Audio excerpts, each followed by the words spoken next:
Now आइए बात करते हैं what needs to happen next. जब भी पेपर लीक अगर होता है, हमें पब्लिक अटेंशन जो है वो हमें बहुत ही इंटेंस देखने को मिलता है फॉर फ्यू वीक्स। जैसे हमें प्रोटेस्ट्स देखने को मिलते हैं, इन्वेस्टिगेशन शुरू होते हैं, ऑफिशियल्स जो हैं वो स्टेटमेंट्स देते हैं, देन परहैप्स री एग्जामिनेशन जो है उसको अनाउंस किया जाता है। बट मतलब जब भी इमीडिएट क्राइसिस जो है व्हेन इट फेड्स, जो डीपर प्रॉब्लम्स है that often remain there and real change जो है that requires moving beyond temporary outreach and implementing long term reforms. And इन रिफॉर्म्स को हम डिवाइड कर सकते हैं into 2 categories, administrative and technical reforms and youth and aspirant strategies. First if we talk about administrative and technical reforms, जैसे अगर हम कई administrative technical reforms की बात करें, फर्स्ट जो है that is the chain of custody security, जो कि हमें one of the weakest point देखने को मिलता है in many examination system. Chain of custody जो है it means every stage through which question paper जो है वो पास होता है before reaching the candidates, which include question paper creation, digital storage, printing, packaging, transportation, storage at examination centers and finally distribution to candidates. So हर एक additional person और जो location होती है that is involved, मतलब जिससे एक another opportunity create होती है for unauthorized access. So in risks को reduce करने के लिए जो experts हैं उनको must use करने चाहिए secure digital delivery system. So instead of transporting printed papers days in advance, जो इनक्रिप्टेड डिजिटल क्वेश्चन पेपर्स हैं उनको ट्रांसमिट किया जाना चाहे securely to the examination centres और उनको डिक्रिप्ट किया जाना चाहे only a few minutes before the examination beginners.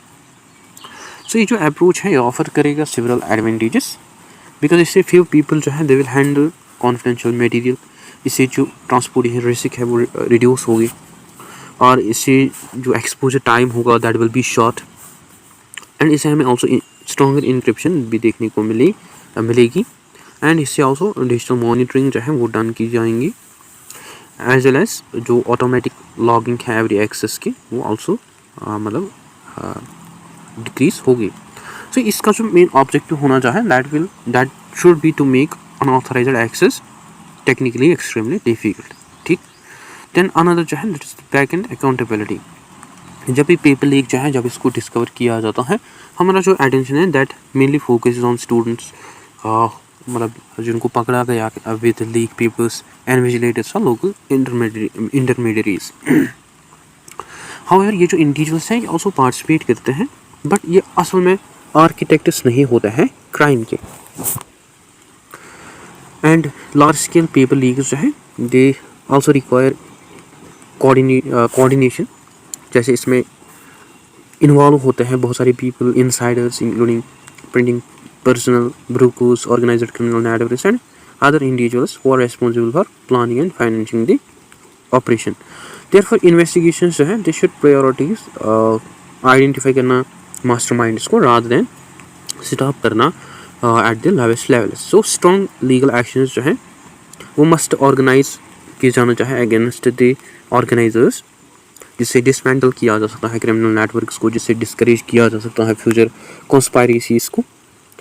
And that also demonstrates कि जो ट्रू बेनिफिशरीज हैं करप्शन के that can not escape the accountability. So only targeting minor participants it really eliminates the larger system behind the fraud. ठीक, then next if you talk about the independent oversight, जो कि हमें another important reform देखने को मिलते हैं which involves strengthening the institutional oversight. बहुत सारी एग्जामिनेशन एजेंसीज जो है वो इन्वेस्टिगेट करते हैं अपने ओन फेलियर्स को, वाइल इंटरनल इंक्वायरीज जो है वो हमें यूजफुल देखने को मिलते हैं, वो हमेशा इंस्पायर नहीं कर सकते हैं कंप्लीट पब्लिक कॉन्फिडेंस को। सो इंडिपेंडेंट ओवरसाइट बॉडीज जो है वो ऑल्सो इम्प्रूव कर सकते हैं ट्रांसपेरेंसीज को, एंड जो ऑर्गेनाइजेशन है ये ऑडिट कर सकते हैं एग्जामिनेशन प्रोसीजर्स, ये इंस्पेक्ट कर सकते हैं साइबर सिक्योरिटी सिस्टम्स को, और ये रिव्यू कर सकते हैं प्रिंटिंग ट्रांसपोर्टेशन प्रोटोकॉल्स, और ये वेरीफाई कर सकते हैं compliance and security standards. And जो third party cyber security auditors हैं वो हमें पर्टिकुलरली इंपॉर्टेंट देखने को मिलता है, बिकॉज मॉडर्न एग्जामिनेशन सिस्टम जो है they increasingly depend on digital infrastructure. So regular external reviews जो है वो ऑल्सो रिड्यूस करते हैं चांसेस दैट वीकनेसेस जो है दैट रिमेन अननोटिस्ड। ठीक, then next if we talk about the youth and aspirant strategy, institutional reforms जो है वो हमें ऑल्सो एसेंशियल देखने को मिलता है।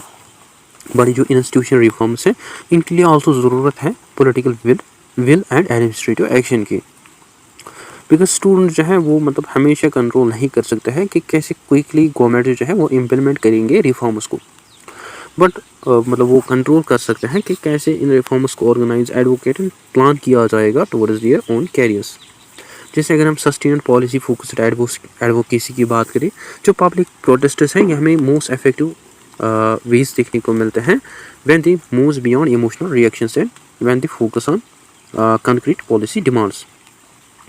So instead of demanding only conduct the examination, again जो स्टूडेंट मूवमेंट्स हैं वो ऑल्सो डिमांड कर सकते हैं लॉन्ग टर्म रिफॉर्म्स को, जैसे fixed annual recruitment calendars, legally enforceable timelines for examination and results, statutory grievance redressal mechanism and transparent investigation procedures and stronger digital security and public accountability reports.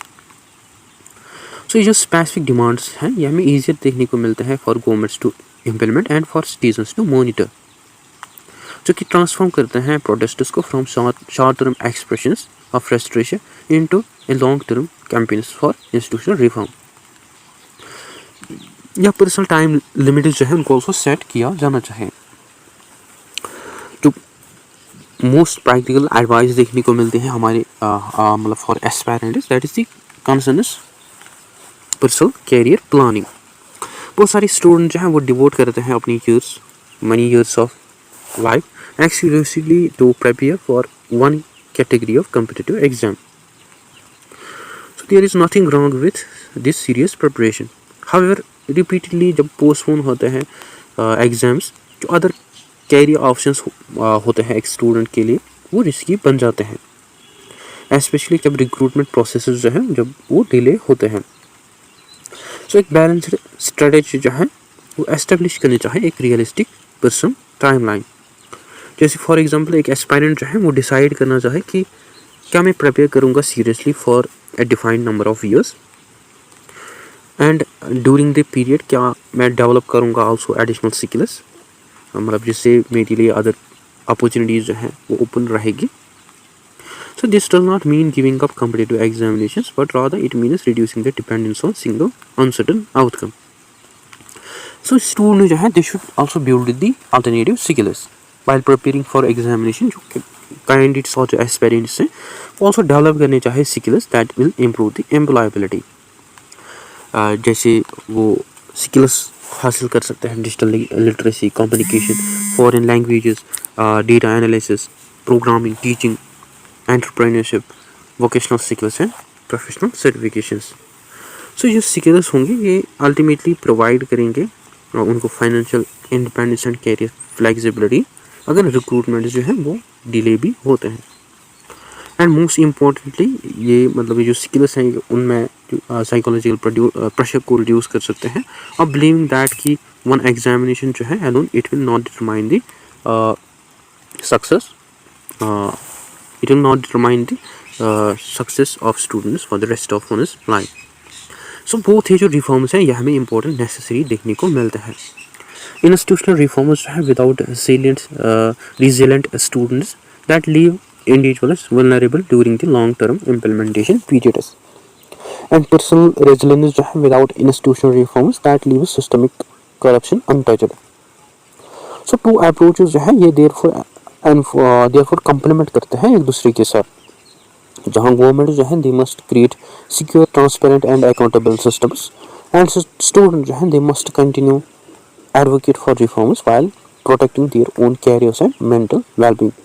So together ये जो approach है strength करते हैं both the system and the individuals who depend on it. ठीक, सो पेपरली crisis जो है this is ultimately about more than the examinations which concerns trust and trust जो है that hard work will be rewarded and trust that public institutions जो है that are fair, trust the merit not money or influence determines opportunity। so restore करना trust को it requires both stronger institutions and society that values the integrity। so path forward जो है it also requires action on two fronts। जैसे government and examination bodies जो है वो must modernise करनी चाहिए सिक्योरिटी को through secure question paper handling, strong digital safeguards, independent auditors, and firm accountability for those who organize paper leak networks. And at the same जो students हैं वो also advocate करने चाहे for long term policy reforms जैसे predictable recruitment calendars and effective grievance mechanisms while also protecting their own futures by setting realistic preparation timelines and by developing alternative skills. So sustainable reforms जो है उनको achieve किया जा सकता है जब institution जो है when they become stronger and aspirants जो है when they becomes more resilient. So ensuring that की जो अपॉर्चुनिटी है determined by merit rather than the manipulation. ठीक. सो गवर्नमेंट्स एज वेल एज जो स्टूडेंट्स हैं दे जैसे गवर्नमेंट बॉडीज जो है they should modernise the security through secure question paper handling and student जो है they should advocate for long term policy reforms जैसे recruitment calendars and effective grievance mechanism. so जिससे इसे प्रोटेक्ट किया जा सकता है स्टूडेंट के फ्यूचर्स को by setting realistic preparation timelines and by developing alternative skills among the student. ठीक. so ये था आज का हमारा टॉपिक नहीं था, ये एक इम्पोर्टेंट मुद्दा था जिस पे डिस्कस करना ज़रूरी था. तो इससे हमें ये पता चलता है कि बोथ जो गवर्नमेंट्स जो हमारा माइंडसेट है उसमें ऑल्सो चेंजेस की ज़रूरत है बिकॉज गवर्नमेंट अलोन जो है that can not solve the problem of paper leak. And हमारा जो माइंडसेट है जो लोगों का माइंडसेट हमारी सोसाइटीज़ का माइंडसेट है उसमें ऑल्सो चेंजेस की ज़रूरत है. देन ये जो प्रॉब्लम्स हैं इनको ओवरकम किया जा सकता है. So we can not blame the government and at the same we can not blame the student people. So both together हमें कोऑर्डिनेट करना चाहिए ऐसी मतलब ये जो प्रॉब्लम्स हैं जो इश्यूज़ हैं जो कि अगर होते हैं मतलब कंटिन्यूसली हमारी सोसाइटीज़ में जैसे हम पास्ट 5-10 ईयर्स से देखते आए हैं कि सिर्फ पेपर लीक हो रहे हैं. सो इसके लिए जो हमारा माइंडसेट है लोगों का माइंडसेट है पीपल का जो माइंडसेट है वो आल्सो मतलब उसमें आल्सो इम्प्रूवमेंट की ज़रूरत है. उनको अपने माइंडसेट जो है वो आल्सो चेंज करने की ज़रूरत है. एंड गवर्नमेंट्स जो है they should also take strict action against those individuals who are involving in these fraud activities. ठीक. आई होप आपको अच्छे से क्लियर हुआ होगा. सो ये था आज का हमारा मौजू, इस पे जो हमने चर्चा किया. आई होप आपको अच्छे से क्लियर हुआ होगा. और इसमें हमने बहुत सारे टॉपिक्स जो हैं बहुत सारे मुद्दे जो हैं वो हमने डिस्कस किए जो कि मतलब एक स्टूडेंट एक एस्पायरेंट एक as a parent as a teacher मतलब हम सबको इन चीज़ों पे गौर करना चाहे देन हम एक मतलब फेयर सिस्टम क्रिएट कर सकते हैं जिसमें ये जो प्रॉब्लम्स है इनको रिड्यूस किया जा सके. ठीक. Thank you for watching.